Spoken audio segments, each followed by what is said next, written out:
Akhandamandalakaram Vyaptam Yena Characharam Tatpadam Darshitam Yena Tasmai Shri Gurave Namaha Panchatattvatmakam Krishnam Bhaktarupaswarupakam Bhaktavataram Bhaktakhyam Namami Bhaktashaktikam Vasudevasutam Devam Kamsachanuramardanam Devaki Paramanandam Krishnam Vande Jagadgurum Narayanam Namaskritya Naranchaiva Narottamam Devim Saraswatim Vyasam Tato Jayamudirayet Nashtaprayeshva Bhadreshu Nityam Bhagavata Sevaya Bhagavatyuttama Shloke Bhaktir Bhavati Naishtiki Hare Krishna, Krishna Krishna, Hare Hare, Hare Rama, Rama Rama, Hare Hare. Sarvebhyo Namaha. Welcome to this class. We are doing the 14th chapter of Bhagavad-Gita, and today we come to the concluding shloka of the 14th chapter. That is shloka number 27. I will do an overview of where we are. We are studying the Bhagavad-Gita, which actually has a few major themes. What do we learn from the Bhagavad-Gita overall? Very fundamentally, we learn about the existence of the universal being. Just like we living beings, there is one single entity called the universal being, who is also referred to by different names: Ishvara, Bhagavan, Paramatma. In different ways we address him, and in the Bhagavad Gita, Sri Krishna is that universal being who is talking to us. So the Bhagavad Gita tells us about the universal being and his qualities. He has three essential qualities. One is that he is eternally existing, the Sat feature. Second is he is pure knowledge, Chit feature, and he is full of happiness or bliss, the Ananda feature. So he is also called as Sat Chit Ananda because he is eternal, he is full of knowledge, and he is perfectly happy. And he is boundless consciousness, means his consciousness spreads infinitely. It spreads into everything that exists. So the universal being is one major theme in the Bhagavad Gita. The second major theme is the minute beings. Each one of us is a minute being. We are called the Jivatma. And we have limited consciousness. And this is described, our nature, who we are, what our properties are. This is described elaborately in the Gita. The third major theme is material nature or Prakriti. Prakriti also is dwelt upon quite expansively in the Gita. The connection between the universal being and Prakriti. Prakriti is subservient to the universal being. He never comes under Prakriti. Prakriti is always subservient to him. Similarly, the minute being, each one of us, we have an interaction with Prakriti. Now, material existence or samsara is when we are under Prakriti. Prakriti dominates over us and we are covered by Prakriti. Our original nature, we are also Sat, we are also Chit, and we have the potential to acquire Ananda. But right now, because of our contact with material nature, we are under material nature and we are not conscious of that. We are not conscious of our own eternal nature or pure nature. So material nature, Prakriti, operates through the three gunas of Maya. Okay, she is also called Maya. So three gunas of Prakriti or three gunas of Maya: Sattva, Rajas, and Tamas. And that's what we are studying in the 14th chapter. I'll go back to that in a moment. Now, the minute being, that is each one of us, the living being, the Jivatma, can discover its original consciousness, its pure consciousness, through the process of yoga. Okay, and thereby connect with the universal being. Yoga is the process of connecting with the universal being. The connection between the minute being and the universal being happens through yoga. Yoga means to connect. And in the Bhagavad Gita, Karma Yoga / Jnana Yoga, both are actually the same path, referred to by two different names because they have two different stages, broad stages in them, and another path called Bhakti Yoga. Now, in the 14th chapter, I'm going to also come back to it in a moment. Sri Bhagavan touches upon bhakti as the means by which one can truly uncover their original nature by going beyond the three gunas of Prakriti. So we should keep in mind that this difference or distinction between the minute being and the universal being is eternal. We are always a part of that universal being and we have similar qualities as that, but we never become the universal being. We always remain distinct from the universal being, but a part of the universal being. We are a part of that being. Okay, now in the 14th chapter, the focus has been on the three gunas of Prakriti, Sattva, Rajas, and Tamas. Guna means a rope. So these are three different types of ropes which bind us to the material nature.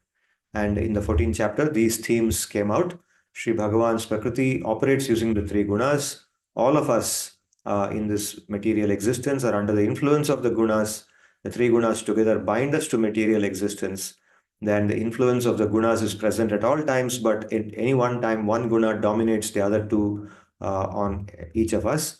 And Sri Bhagavan, we should remember, is never influenced by these three gunas. They are always subordinate to him.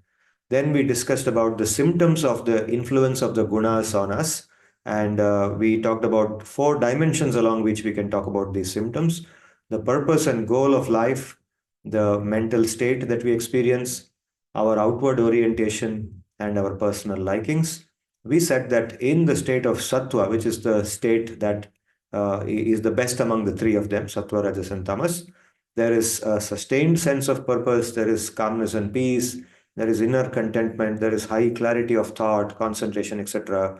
It's a stage, it's a kind of situation of strength, inner strength, power, and there is detachment, which is based on affection, not based on hatred. There is harmony with the outside. There is complete harmony when somebody is in sattva guna. There is liking for solitude, liking for knowledge. These are all the qualities of a person in sattva guna. And when somebody is in sattva, they fit very well into whatever circumstances they are put. They are able to cope with any kind of situation. And thus they become very good citizens of society as well. They don't have any problems with anybody, and nobody has problems with them. They're able to live in the society very peacefully, in harmony with everybody else. Now, the opposite, diametric opposite of sattva is tamas, which has all the qualities you will see which are in stark contrast to those qualities of sattva, like laziness, depression, lack of concentration, the inability to live with other people, always getting into trouble with others, blaming others for their problems, right? Similarly, laziness, liking for sleep, arbitrary life, arbitrary behavior, no discipline, etc. Okay, the direct opposite of sattva. In between the two is rajas, which is definitely a better state than tamas, but not so good as being in sattva. Rajas is the thing which influences us to crave for enjoyment, material enjoyment. It is not that we should not be happy. Our happiness, our true happiness lies in our own self, inner nature. That is what the Gita teaches us. We should look inside and find that happiness. And that happiness is far superior to what material nature can give us, material energy can give us. Now, in the state of rajas, under the influence of the rope of rajas, we are not able to see that. And we think that our happiness lies in the material energy outside us. So therefore, we hanker for enjoyment through matter. And that craving is increased by the influence of rajas. Rajas makes us crave for that pleasure, material pleasure, and drives us to, do everything for that pleasure. So all the hard work that you see people doing around us, and what we also do, is because we are looking forward to expand ourselves materially and seek out those material pleasures. That's what drives, a majority of the economic growth in the country, the industry, the passion with which people work. Ultimately, they are working for that enjoyment. Okay, I'm not saying it is wrong. I'm only saying it's under the influence of rajas, and that there is a higher state of existence than that, by which one can still work very hard, but more meaningfully, by being aware of one's true self and being in connection with one's true self. So if you were to ask me what is wrong, which state is the wrong state, I would say it's definitely tamas. Rajas is better than being in tamas, but not so good as being in sattva. So for the person in rajas, I would say look for ways by which you can become more sattvic and become more happy that way, and also make others happy around you. So going forward, the question that Arjuna asks towards the end of the 14th chapter, he asks three questions to Krishna. He says, what are the characteristics of one who goes beyond the gunas? So there is something called going beyond the gunas. What is the conduct of such a person? And how does one go beyond the gunas? What is the process? How does one transcend the three gunas? To that, Sri Krishna answers that the qualities, the characteristics of one who's beyond the gunas and the conduct, etc., are reflected in their being steady, equanimous under different circumstances, being very detached, having a very strong sense of inner contentment, being very peaceful, very content, not being driven by um, arbitrary cravings, etc., not being disturbed, even under disturbing circumstances, being able to take their mind, their consciousness beyond that. All that is a quality of a person who is beyond the three gunas. And in answer to the question of how does one go beyond the gunas, he talks about pure bhakti. And that is a shloka that I'm going to again revisit now. We already did all this in the last session, but we will look at the shloka, the last shloka, where he says, how does one go beyond the three gunas of Prakriti? He says, Mam cha yo avyabhicharena bhakti yogena sevate, sa gunan samatitya etan brahma bhuyaya kalpate. So one who performs avyabhichari bhakti means bhakti which is pure, steady, which is not mixed with other kinds of considerations other than bhakti itself. Bhakti for the sake of bhakti itself, that is called pure bhakti, in which one's only concern is to do things which are pleasing to Bhagavan.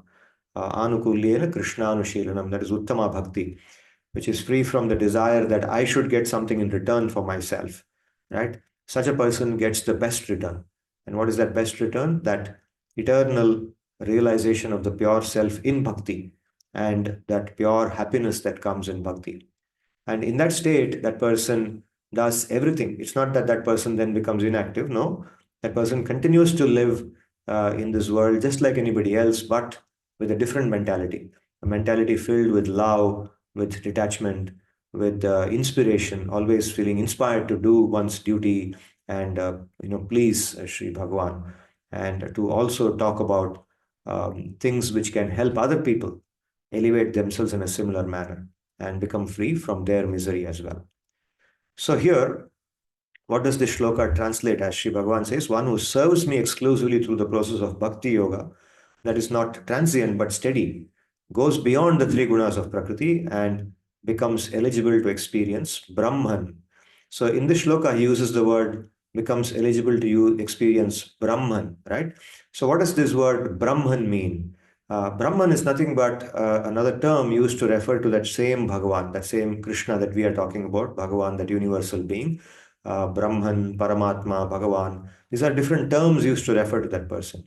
But the term Brahman is often used by people who are not able to accommodate that Bhagavan can have a personality. For them, Bhagavan is a universal consciousness. They like to understand that universal being as some huge consciousness, a universal conscious being, which is full of happiness, knowledge, etc. But when the question comes about the personality, is that being a person like us? Then these people who would like to call that entity as Brahman are not comfortable with that. They prefer to think of that entity as only a consciousness, but not a person, having a personality, a vyaktitva. Okay, so therefore, the word Brahman is used for their comfort. Brahman actually comes from it's etymologically connected to the word Brihat in Sanskrit. Brihat means big, large, huge, massive. Okay, large, massive, depending on the scale with which you use it in the context. So that's how the word Brahman comes, something that is huge, infinite, large, right? So here in this shloka, he says, one who wishes to go beyond the three gunas of Prakriti should perform bhakti, pure bhakti to me. And so then he says that Brahmano hi pratishtaham, Brahmano hi pratishtaham, Amrutasya vyayasya cha, Shashvatasya cha dharmasya, Sukhasya ikantikasya cha. This is the last shloka of the 14th chapter. So what does he say here? He says, I am the basis of that Brahman. Whatever I just referred to as Brahman, I am the basis of that Brahman and of liberation from this material existence, which is referred to here as Amrita, which does not erode. Once we achieve that liberation, that state of existence, it is avyaya, means it doesn't go away. It always remains with us. Of dharma, that is perpetually unchanging and eternal, shashvata dharma, means that state of existence is shashvata. Means once we reach that state, we always experience that state. And that state is a state of eventual and ultimate happiness. That kind of happiness we cannot get in this material existence. So he's urging us to come to him, and he says, if you're always thinking of me as Brahman, then please know that I, the Krishna who is speaking this Bhagavad Gita, is actually the basis for that Brahman. That Brahman is nothing other than me. I am the basis for that Brahman. That Brahman, if you want to think of it as some large consciousness, it is actually me only. Okay, that is what he is trying to imply in this shloka. So with this, he ends the 14th chapter, and essentially in the 14th chapter, he has told us about the Prakriti, the aspect of Prakriti is Prakriti, which is a dominant force to which we are attached or under whom we are currently influenced, and because of which we are not aware of our own original nature. And in the last two shlokas of the 14th chapter, he points out that actually being in Prakriti or being under the influence of Prakriti is not your eternal state. Rather, getting out of Prakriti is. And how do you do that? By performing bhakti to me. And who am I? I am the basis of that Brahman, and I am the source of eternal happiness for you. So please come to me. So this theme of please come to me, he repeats many times in the Bhagavad Gita, right from somewhere around the 14th, 7th chapter or so. He talks about bhakti as the means to come to him. So bhakti is the process, and the process of bhakti is sweet, simple, and powerful. And one of its important practices is Bhagavata Shravana. Okay, I already mentioned, and in every class I say that chanting his names, Harinam is Harinam Japa, Harinam Kirtan is the most effective way. And accompanying that process of Harinam Japa is listening to Bhagavata Shravanam. And we have been doing that in every class. Practically now we are spending more time listening to Bhagavad Katha than even discussing the shlokas, the philosophy of the Bhagavad Gita, because I found that many people like that more than just philosophy. So we understand philosophy through reading the Bhagavatam. And now in the Bhagavatam, we are reading the Dashama Skanda of Bhagavatam. We have completed several chapters. In the last chapter, we heard the Aghasura Vada Leela or Aghasura Moksha Leela, in which Sri Bhagavan slays the Asura called Aghasura, who comes in the form of a large snake. And at the end of that Leela, what happens? We go to another Leela called the Brahma-vimohana Leela. So this is the connection between the two Leelas. The Aghasura Leela happened towards the end of Sri Krishna's Kaumaravastha. As I explained in the last session, Kaumaravastha is that age of up to 5 years from the time that birth happens. From birth to 5 years of age is called Kaumaravastha. But the Aghasura Leela was not reported. The Gopas did not report it to their parents until 1 year was over. So they reported after 1 year. And at that time, Sri Bhagavan was in his Pauganda Avastha. Pauganda Avastha is that age from 5 years to the age of 16. So why did that happen? So let's listen to that now. After the killing of Aghasura, with Aghasura dead, little Krishna takes his friends and calves to the bank of river Yamuna. And there they find mesmerizing beauty. Yamuna is so beautiful. There are charming sands there, soft, fragrant lotuses. The bees are humming. There are pleasantly cooing birds. There are beautiful trees all around that place. There is very clean water, very pure water. And there is also grass for their calves, for their vatsas to graze upon. So they decide to sit there and have their lunch. And they sit down, and Krishna, little Krishna, the 5-year-old Krishna, is in the center, and all the boys, his companions, sit around him. Okay, he is their center. He is the center of their life. They all look at him as they eat their lunch. And this very enchanting, beautiful scene is witnessed by the Devas. And what else do they see apart from what I have described here? Sri Vyasdevji describes Bibhradvenum Jatara Patayoho Shringavetre cha Kakshe Vame parnau masrana kavalam tatphalan yangulishu tishtan madhye swapari suhrudo hasayan dharmabhisvaihi swarge loke mishati bubuje yagyabhuk balakelihi. Very beautiful description of Krishna and the boys around him. His flute, Krishna's flute, is stuck into the cloth around his waist, and his horn and his stick are held in the armpits. In his left hand, he is holding a mouthful of soft food. You can imagine a ball of rice. And in the fingers are pieces of fruit, like the achar that we use. He sits surrounded by intimate friends who joyfully laugh at his humor again and again. Thus, that universal being, Krishna, who consumes the offerings of the Devas and the great sages in the yajnas, who perform Maha yajnas, big, big yajnas to make offerings to him, chant his name, that same being is now sitting and enjoying his lunch in naive, very naive, childlike form, playing with the little gopas. Okay, so this beautiful scene is enchanting for the Devas. They can't believe that their master, that Brahman, that Bhagavan, that Paramatma is sitting there in this form and sitting and playing with the Gopas just like a naive village child. Then what happens? With the children absorbed in lunch, their cows wander far out of sight. The boys feel scared, and Krishna goes alone to search for the cows. The soft mouthful of food is still in his left hand, and with great anxiety he searches and searches for those calves.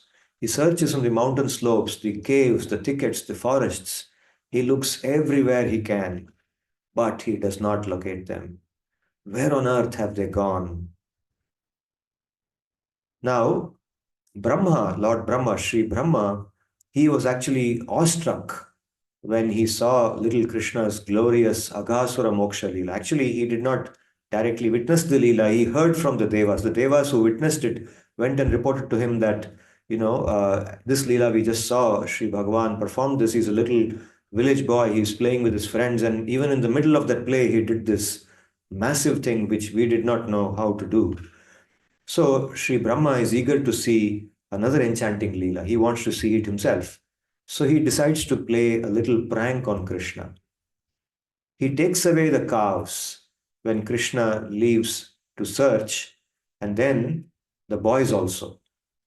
So the boys and the cows both are taken away by Brahma, and this actually we realize was not a very wise thing to do because he too was, after all, born out of Jadavastu.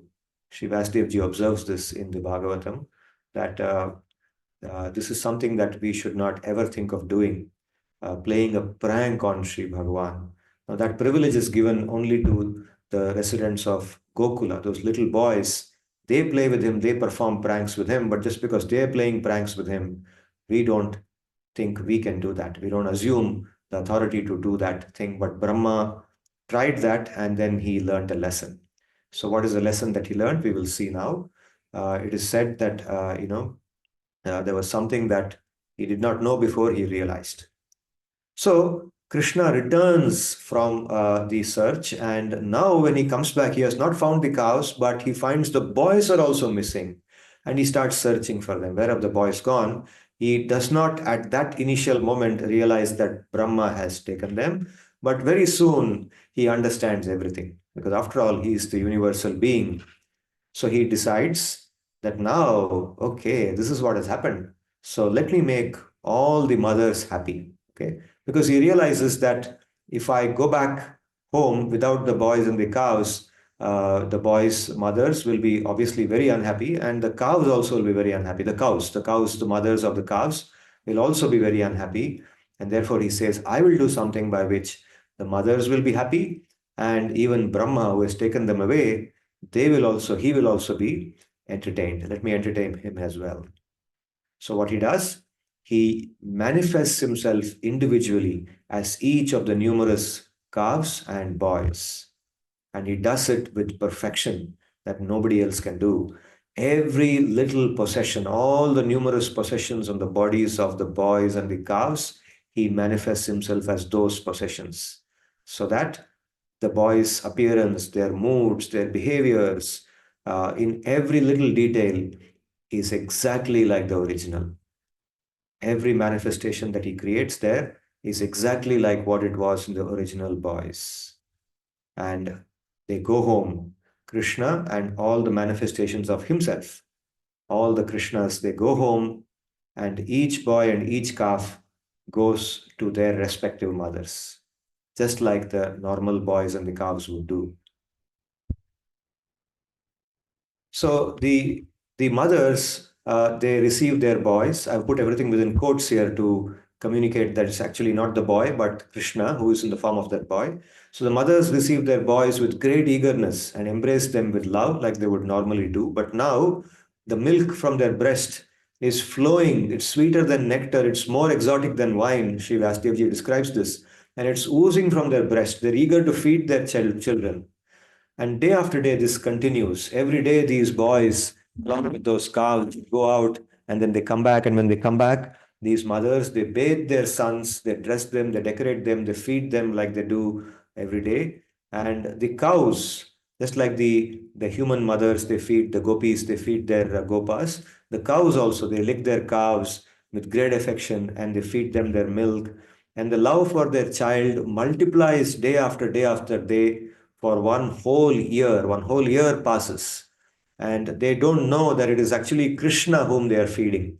It's actually Krishna whom they are bathing, they are licking, they are taking care of, they are dressing, everything. They are embracing that Krishna, they are kissing that Krishna. They don't know that. They think it is their child, but it's actually Krishna, and Krishna allows them to do that and experience that enormous amount of joy. As their child, he gives them enormous amount of joy as they are doing this. Even though they are not conscious of it, they find that their happiness is increasing unlimitedly. Then what happens? With just a few days to go until 1 year ends, a very intriguing incident takes place. What is that incident? So Krishna and Balaram one day are with their calves near Raja. These calves, of course, are Krishna himself, and they are grazing the cows. The mother cows, they have been taken away by the elderly gopas who are, with them on the Govardhan hill. The cows are grazing on the Govardhana hill, which is their common grazing spot. And suddenly, these mother cows, they see their cows at a great distance, because Govardhan Hill is not in Vrindavan itself. Even today, if you see, Govardhan Hill is at a distance of maybe about 20, 21 kilometers. You have to take a auto rickshaw and travel from Vrindavan to to Govardhan. So from the distance, from the distance on Govardhan Hill, they can see the cows. They can see the cows, and they suddenly feel a pang of love, pangs of love, intense love. They start feeling towards the cows, and the cows, they rush down the hill at very high speed. The gopas try to stop them because they're not able to comprehend the behavior. They don't behave like this normally, so they try to stop them. They think something has gone wrong with them. They stop them, but the cows, they manage to evade them, and they run down the hill at full speed. The milk from their breast is now dripping. They want to feed the cow, their calves. And they don't take the normal path. They find the shortest path. They just take the shortest path. They don't go by the normal route. They run the risk of getting injured, but they still do that. And they go and reach the calves. Upon reaching the calves, they lick them with great love, with great passion. Because cows can't embrace the calves like the human beings can embrace their children, but they lick them. That's how animals show their love to their offspring, and they lick them passionately with great affection. And the cowherd boy, the cowherd men, the gopas, the elderly gopas, they are all watching this. They are not able to comprehend, but they have been running behind the cows because, after all, they are their cows and they are supposed to protect them. They are running behind them, and running behind them, they also reach the spot where the calves are, and at that spot, they find that their sons are also there. Their sons are grazing the cows, and they see their sons. And when they see their sons, they forget that they are now actually been chasing the cows. They feel the love towards their own sons. They start feeling that love, and feeling that love, they lift their children and they hug them and they show them very great affection that normally they wouldn't behave like this. They behave in a manner that they normally would not behave. And in doing this, they're feeling so blissful. Okay, actually, they're embracing Krishna. They're feeling so happy. Uh, and tears are flowing from their eyes. And Balaram is watching all this because he's now with Krishna. And of course, Krishna knows why this is happening, right? But Balaram doesn't know. So he's puzzled by all of this. He's just been observing. And he's also been observing over the last 1 year, every day, this behavior of the showing of love between the mothers, the gopis and their children, the cows and their calves. It's going on increasing. They become unusually loving towards their own cows. They were already loving anyway. They were showing love, but now that love seems to be more and more and more, and they are showing behavior which I have not seen before. Why is this happening? He wonders why this happens. He thinks over it, and he's not able to resolve it. So he finally asks Krishna himself. He tells Krishna that, look, I'm observing all this. I'm not able to figure out. Do you know why this might be happening? And Krishna smiles and he reveals everything to him. He says, look, Brahma came and he's trying to play a prank on me. And I am allowing him to play his prank. Let him enjoy. And I've done this. So then Balaram understands everything. Now, where are the real boys and the cows? Let's come back to that part of the story. So what happens? Brahma, he has taken away the boys and cows, and in just a fraction of a moment, which is called a truti. In Sanskrit, there is a particular denomination of time, which is called a truti. A truti is a very, very small, minute amount of time. It is said to be the time required to pierce a lotus leaf with a sharp needle. Okay, so you can imagine how long that will take. So Brahma, in his time scale, one truti has passed, and he realizes that maybe I have made a mistake, or let me just see. He becomes curious to know what would have happened to Krishna. I have taken away the boys and the cows. Now, how will Krishna behave? So he just turns around, and what does he see? In the meantime, when that one truti has passed in his time scale, a whole year has passed on the earth. You see, because I have explained this before too, that in this universe, the living beings live in different states of consciousness. Okay, in our world, in our existence, we call this Bhuloka or the earth. In gross terms, we say this planet Earth. In more refined terms, we say Bhuloka. Bhuloka is that state of consciousness that we experience, in which we experience time in a particular manner. But let's say Swarga Loka, which is higher than our Loka, the beings there, the Devas, they experience time in a different way. Their time scale is much more expansive than ours. So one moment in their time it could be, much longer in our time, much longer in our time. For them, one moment has passed, but a lot more time has passed for us. So in that conversion, for example, one day in the lifetime of the Devas, in the time span of the Devas, one day time, one full day and night is equal to 1 year on the earth. So when 1 year has full passed on the earth, one day has passed for the Devas. And similarly, if we go even higher to higher states of consciousness, above Swargaloka is Maharloka, then Janaloka, Tapoloka, and finally Brahmaloka. So in Brahmaloka, Brahma experiences his time scale, and in his time scale, it is even more expansive than that for the Devas. So just one truti of his time scale is one day for the Brahmas, for the Devas, and 1 year for the earth. So one whole year has passed, and in that 1 year, we saw all this affection increasing and Balaram not able to understand, etc. We just heard all that.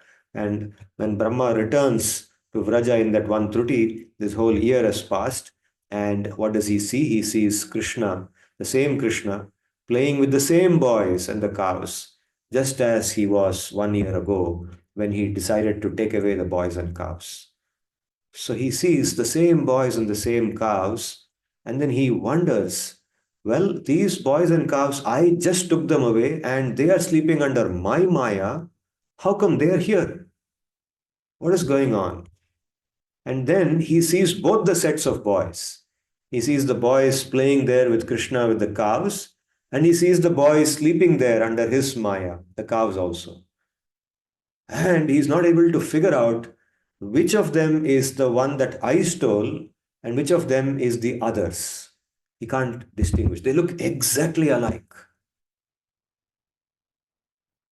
So he is completely stumped by this situation. And he's scratching his thinking. His mind is going in circles. What's going on here? What's going on here? So Sri Vyasdev Ji describes this. He says, Evam sammohayan Vishnum vimoham vishvamohanam swayaiva mayaya jopi swayameva vimohitaha. You see, Brahma is the greatest living being in this material existence, but he attempted to delude Sri Vishnu in this manner. But Vishnu is the one who places the entire universe in illusion. And he is himself, Vishnu is himself beyond all illusion. So Brahma attempted to delude that Vishnu who places the entire universe in illusion, but is himself beyond all illusion.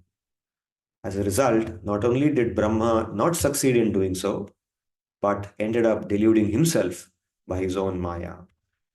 So Sri Vyasdev Ji says, Tamyam tamovat naiharam kadyotarchir ivahani mahati taramayesham nihantyatmani yunjataha.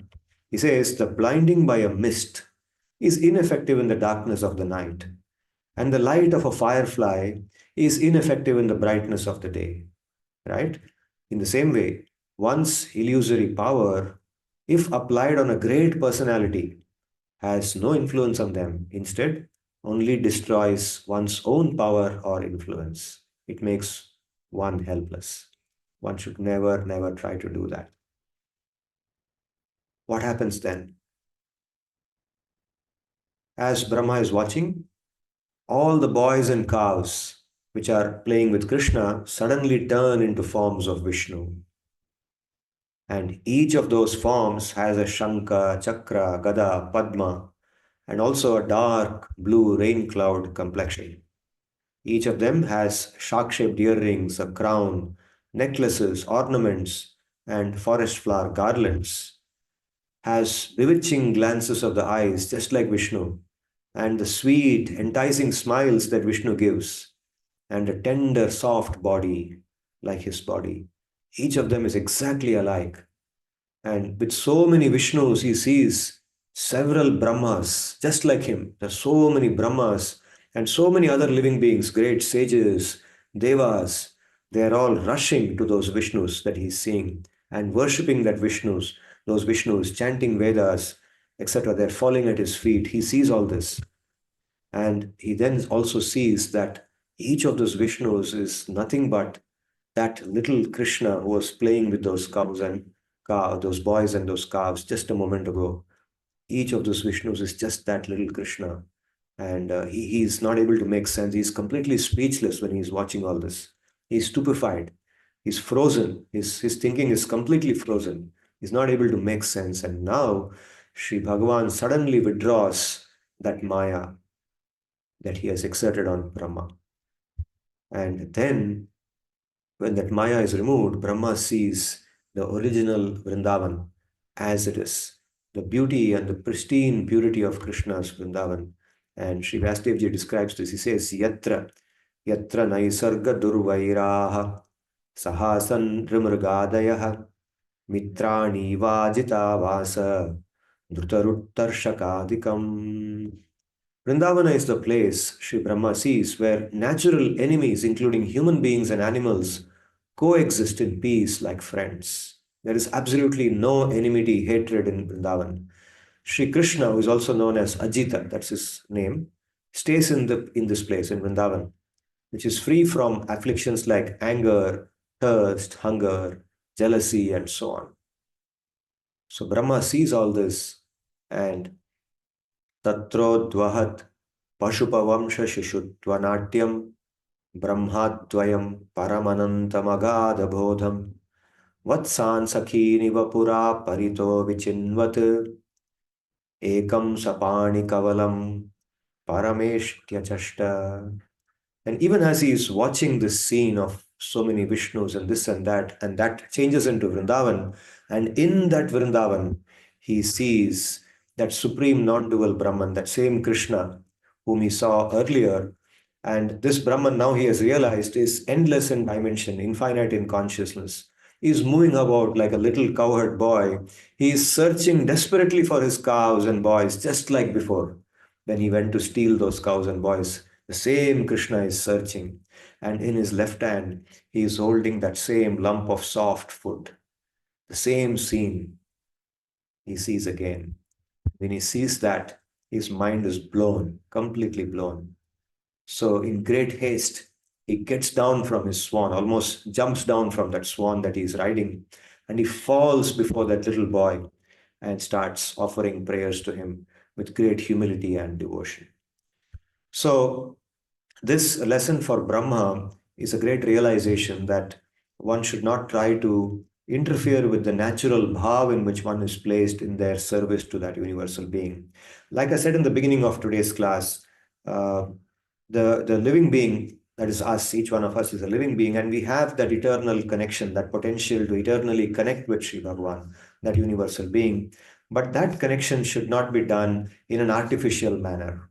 Okay, it is just like this. To give you a crude example, I always say this. Let's say the Chief Justice of India, who is such a big personality, right? Recently, also in our country, we heard the Chief Justice changed.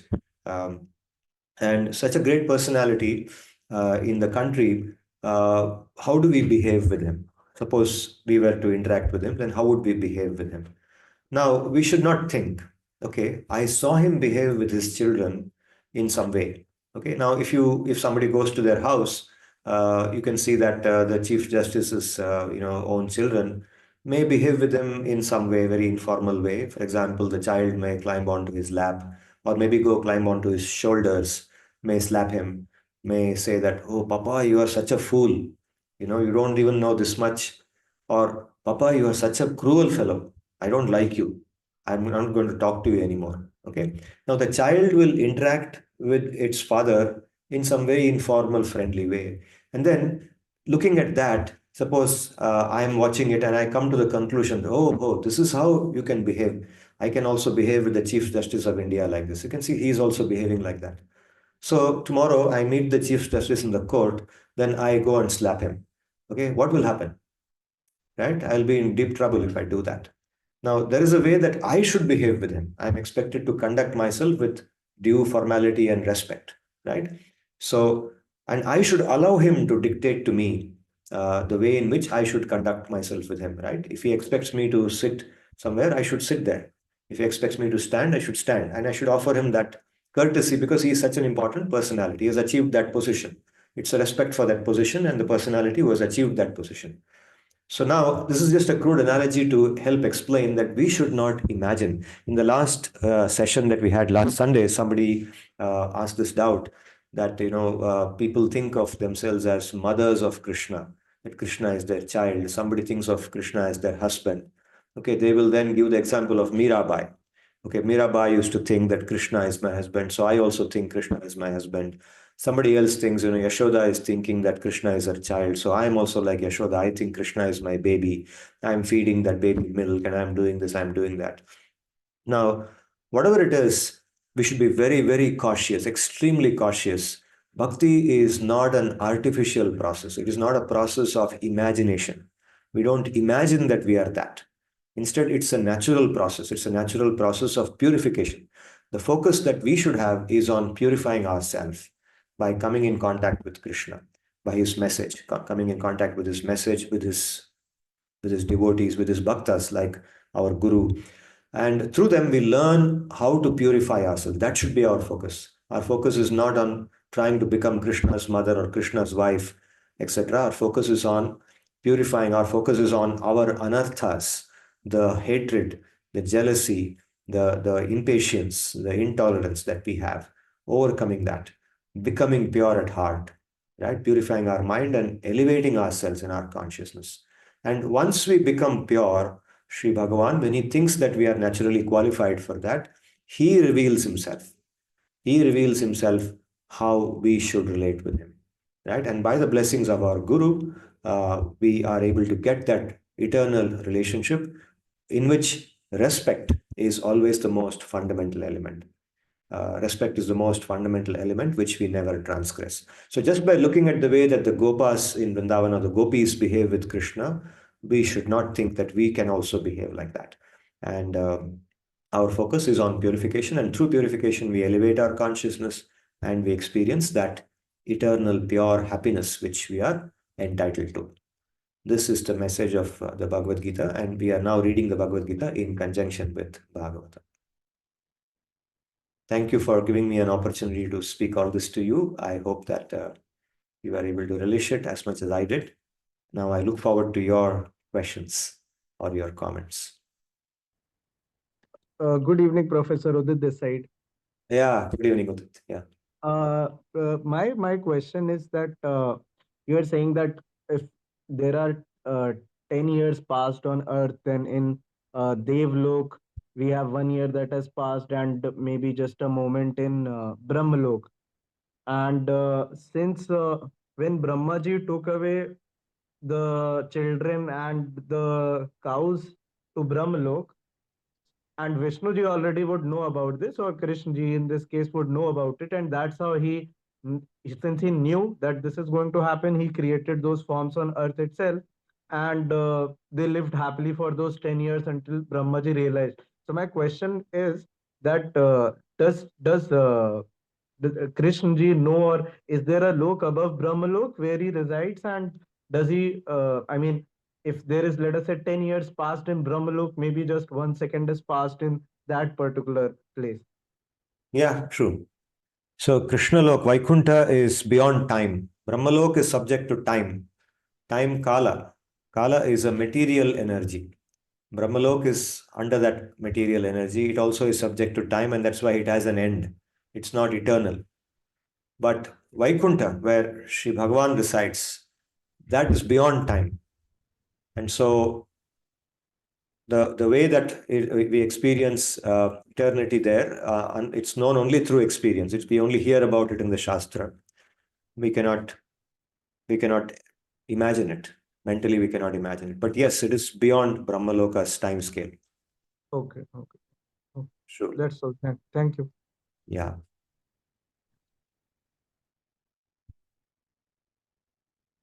So time is experienced in this material existence. And when Sri Bhagavan manifests himself to us, he behaves like a human being so that we can relate with him. And as he behaves like a human being, he behaves as if he is also subject to time. Because his leelas are evident to us through the scale of time. Because we are under the condition of time, right? We understand everything through time. If we cannot think beyond time, we don't know what is timelessness.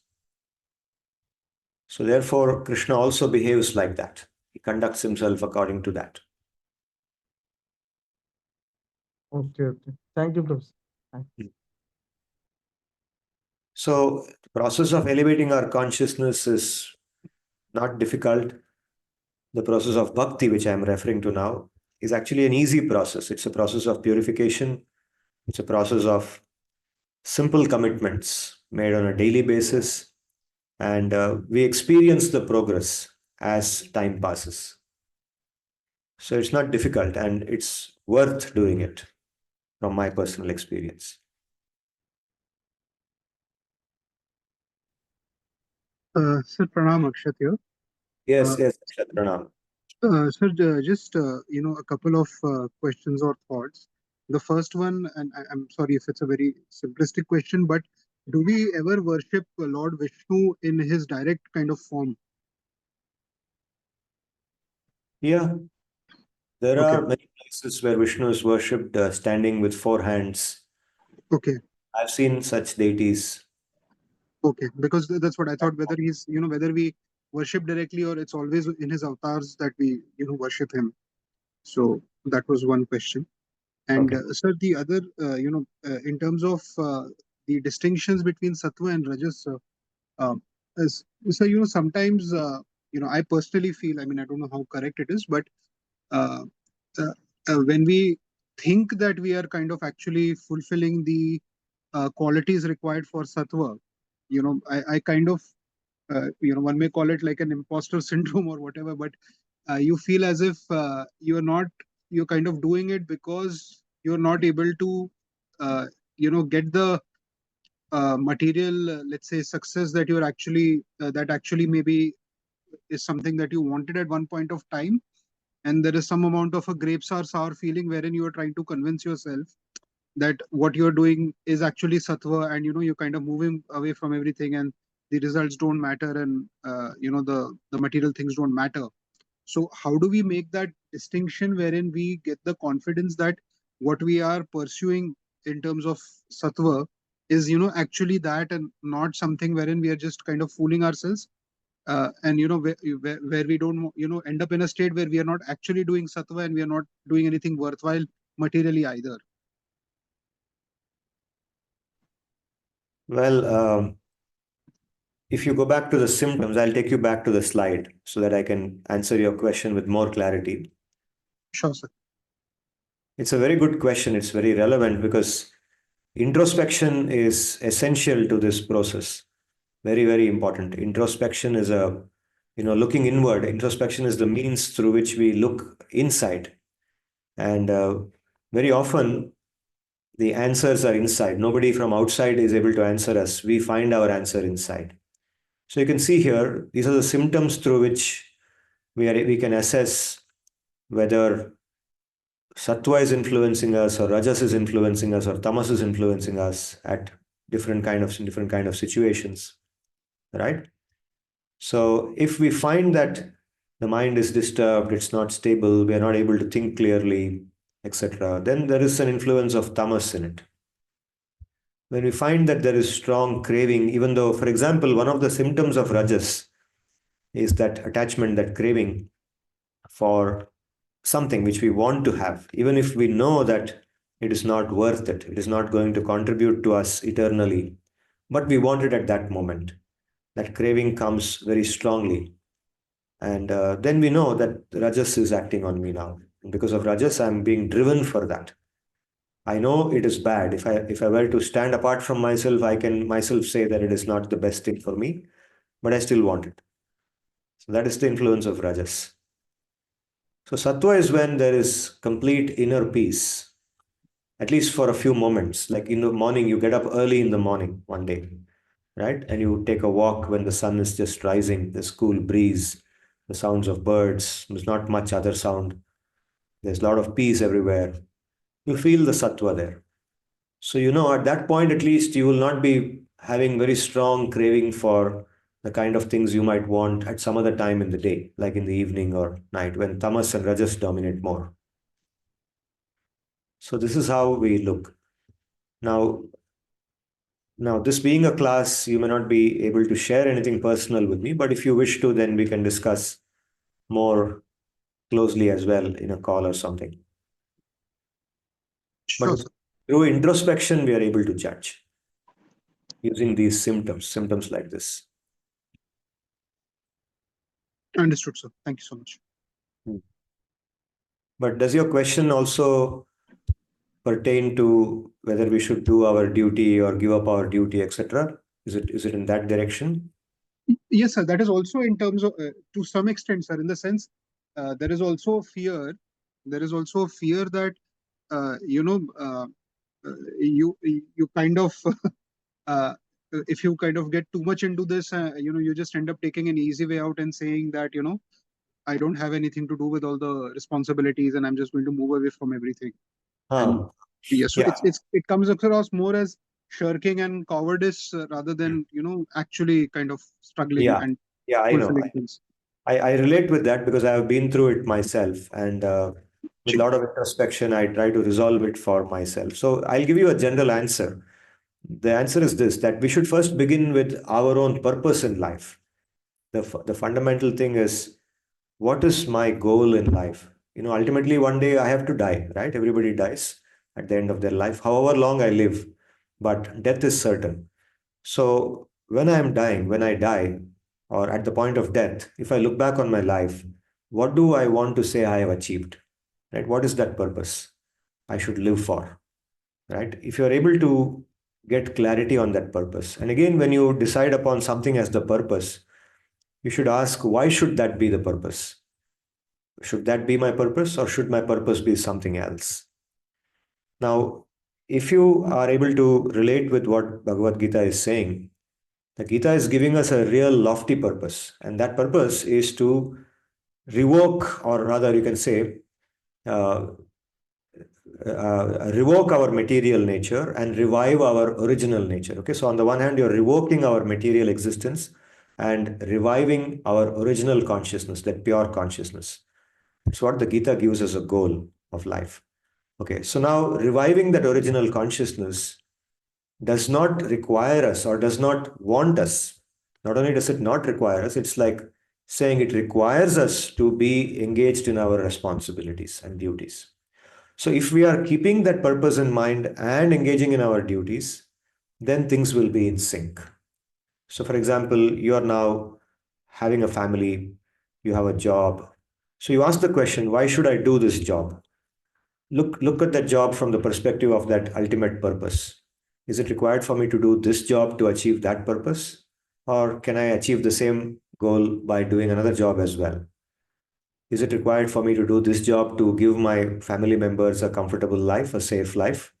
Or can I achieve that in a different job as well? So this way, we have to introspect, keeping that purpose always as the reference point. That purpose becomes our lighthouse. So with that lighthouse, we examine everything in our life, and then the whole, our life gets refined. And then we become peaceful. We say that, okay, now I'm doing the right thing. I'm not an escapist. I'm not escaping just because I did not take up something. I'm not escaping from responsibility. I'm doing it because I have a purpose to do it. I have a purpose to achieve. You're getting what I'm saying? Yes, sir. That makes sense. So you'll be able to resolve that feeling of guilt. I mean, if you feel that, I'm now being lazy because I didn't take it up, or I feel hesitant to commit to something, I feel doubtful whether I should passionately pursue something. So let me also say this, that it's quite possible that somebody is aiming for this purification, this purpose in life, but they are passionately doing their work. Both, they are not contradictory to each other. Being in Sattvagana, one can very passionately do one's work as a matter of duty. For example, let me take the example of doing a PhD, because you are here as a doctoral student. So doing your PhD with passion, doing a very good quality PhD, aiming to publish in very good journals, making a very good contribution to that research body, does not go against the purpose the Bhagavad-Gita is giving us, the purpose of reviving our original consciousness. Okay, if that helps you to get clarity on this. So don't think that is Rajoguna. That is not necessarily Rajoguna. It's Rajoguna if it's driven by the craving for material enjoyment. But if it's driven by the understanding that you're doing it as a matter of duty, it's responsibility, then it's no longer Rajoguna. It becomes Sattvic.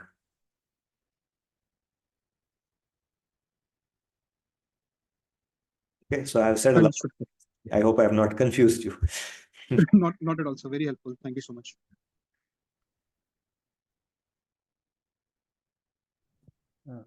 Sir, may I ask one thing? Yeah, Sir, Puneet. once Yeah. in lecture you told about your friend working in University of Virginia who has researched about more than 200, 300 cases of reincarnation. May I know his name again? Yeah. He's not my friend. It's a great researcher whom I have heard about. His name is, I think, Ian Stevenson in University of Virginia or something like that. One of those Virginia State universities. Ian Stevenson. Please, Ian Stevenson. Okay.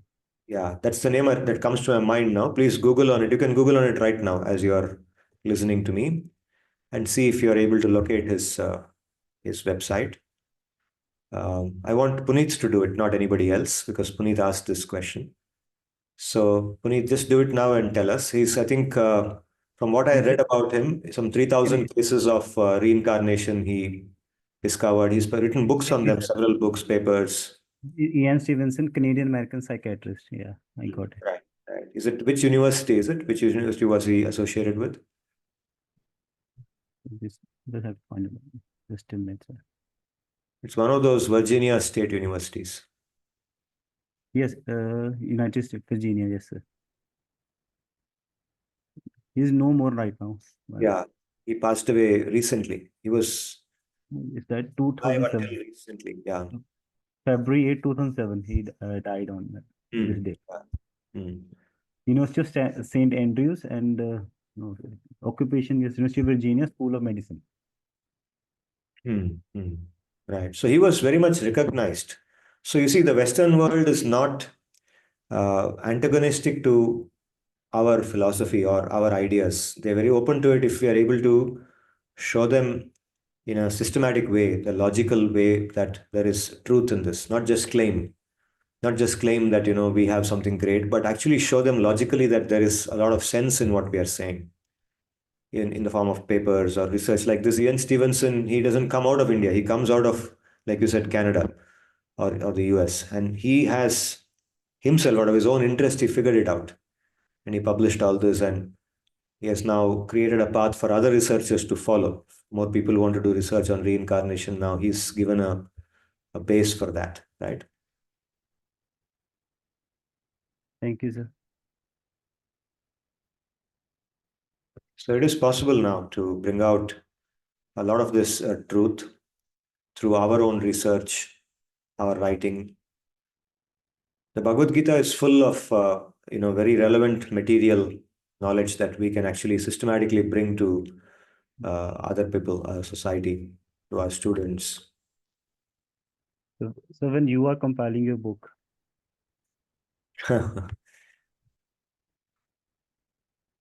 well, I'm at least trying to conduct a class every week. I'm able to do that.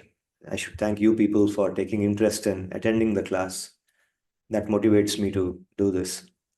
I heard you are working on some book also, and you have once in the class you have so told that you are working on compiling all these lectures into one single book. Yeah, eventually that's possible. Let's see. ॐ स्वस्ति प्रजाभ्यः परिपालयन्तां न्यायेन मार्गेण महीं महिषाः गोब्राह्मणेभ्यो शुभमस्तु नित्यं लोकाः समस्ताः सुखिनो भवन्तु। हरे कृष्ण कृष्ण कृष्ण हरे हरे, हरे राम राम राम हरे हरे, हरे कृष्ण कृष्ण कृष्ण हरे हरे, हरे राम राम राम हरे हरे, हरे कृष्ण कृष्ण कृष्ण हरे हरे, हरे राम राम राम हरे हरे। नमस्काराः, धन्यवादाः। We meet again next Sunday.